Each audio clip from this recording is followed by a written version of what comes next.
Doctor Bhimrao Ambedkar भारतीय सामाजिक सुधार आंदोलन के अग्रणी नेता थे, जिन्होंने जातिगत भेदभाव और दलितों के अधिकारों के लिए आजीवन संघर्ष किया। पूना समझौता 1932 में अंबेडकर और महात्मा गांधी के बीच हुआ एक ऐतिहासिक समझौता था, जो भारतीय राजनीति और दलित समुदाय के राजनीतिक प्रतिनिधित्व के संदर्भ में महत्वपूर्ण है।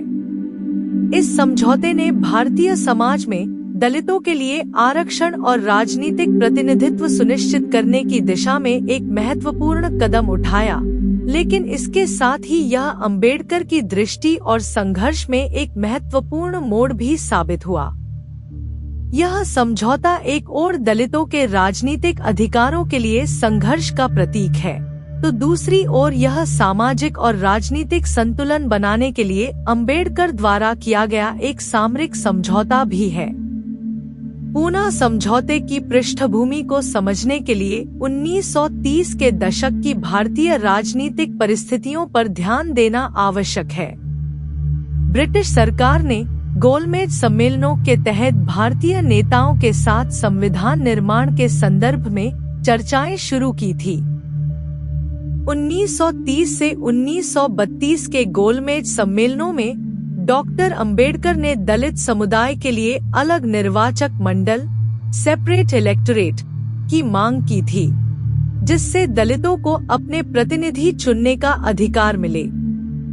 यह प्रस्ताव ब्रिटिश प्रधानमंत्री रैमजे मैकडोनाल्ड द्वारा 16 अगस्त 1932 को कम्युनल अवार्ड के रूप में मान्य कर लिया गया।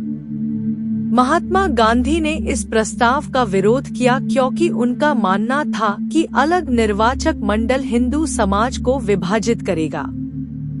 गांधी ने इस प्रस्ताव के खिलाफ यरवदा जेल में आमरण अनशन शुरू किया, जिससे राजनीतिक दबाव उत्पन्न हुआ। अंततः डॉक्टर अंबेडकर और गांधी के बीच 24 सितंबर 1932 को पूना में एक समझौता हुआ, जिसे पूना समझौता कहा जाता है। पूना समझौते के तहत निम्नलिखित शर्तें तय की गई। संयुक्त निर्वाचक मंडल जॉइंट इलेक्टोरेट दलितों को अलग निर्वाचक मंडल की बजाय संयुक्त निर्वाचक मंडल में शामिल किया गया। इसका मतलब यह था कि दलितों के प्रतिनिधियों को चुनने का अधिकार पूरे समुदाय को रहेगा। आरक्षित सीटें रिजर्व्ड सीट्स दलितों के लिए केंद्रीय विधानसभा और प्रांतीय विधानसभाओं में आरक्षित सीटों की संख्या बढ़ा दी गई। प्रांतीय विधानसभाओं में अनुसूचित जातियों के लिए 148 सीटें आरक्षित की गईं, जो कम्युनल अवार्ड में प्रस्तावित सीटों की तुलना में अधिक थी। प्राथमिक चुनाव प्राइमरी इलेक्शन अनुसूचित जातियों के उम्मीदवारों का चयन प्राथमिक चुनाव के माध्यम से होगा, जिसमें केवल अनुसूचित जाति के मतदाता भाग ले सकेंगे। इसके बाद सामान्य चुनाव में सभी समुदाय के मतदाता चुनेंगे कि कौन सा अनुसूचित जाति का उम्मीदवार जीतता है। अंबेडकर का दृष्टिकोण। डॉक्टर अंबेडकर शुरू से ही दलितों के लिए राजनीतिक और सामाजिक अधिकारों की मांग कर रहे थे। उन्होंने महसूस किया कि यदि दलितों को अपना राजनीतिक प्रतिनिधित्व चुनने का अधिकार नहीं मिलता, तो वे सामाजिक सुधारों से वंचित रहेंगे।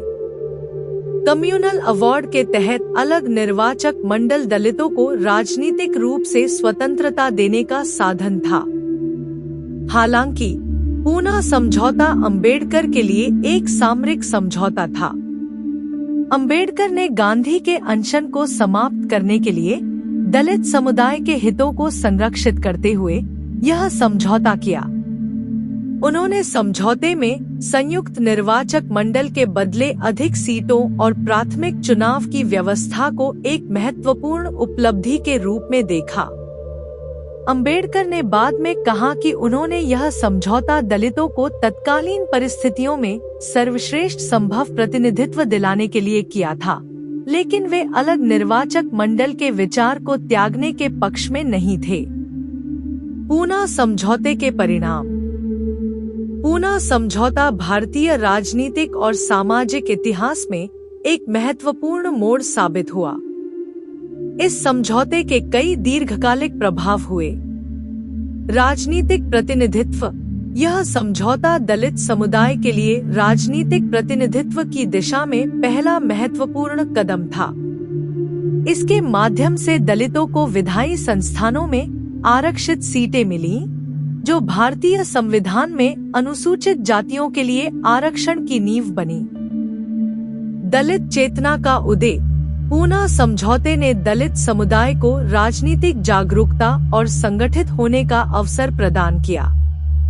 यह समझौता एक प्रतीक बना कि दलित समुदाय अपने अधिकारों के लिए संगठित होकर लड़ सकता है। सामाजिक सुधारों में देरी। अंबेडकर ने बाद में महसूस किया कि पूना समझौता दलितों के सामाजिक सुधारों के मार्ग में बाधा साबित हो सकता है, क्योंकि संयुक्त निर्वाचक मंडल में दलितों के उम्मीदवारों को सामान्य हिंदू मतदाताओं पर निर्भर रहना पड़ता था, जिससे दलितों के अधिकारों की रक्षा कठिन हो जाती थी। निष्कर्ष। पूना समझौता डॉक्टर अंबेडकर के लिए एक महत्वपूर्ण सामरिक कदम था, जिसने दलित समुदाय को राजनीतिक प्रतिनिधित्व दिलाने में महत्वपूर्ण भूमिका निभाई। हालांकि यह समझौता अंबेडकर की मूल मांग, यानी अलग निर्वाचक मंडल से पीछे हटने का प्रतीक था, लेकिन इसने भारतीय राजनीति में दलितों की स्थिति को मजबूत करने की दिशा में एक महत्वपूर्ण कदम बढ़ाया। पूना समझौता भारतीय संविधान में आरक्षण नीति का आधार बना और भारतीय लोकतंत्र में दलितों की भागीदारी को सुनिश्चित किया। अंबेडकर का यह समझौता उनकी व्यावहारिक सोच और तत्कालीन परिस्थितियों को समझने की क्षमता को दर्शाता है, जो उनके समग्र सामाजिक और राजनीतिक दृष्टिकोण का महत्वपूर्ण हिस्सा था।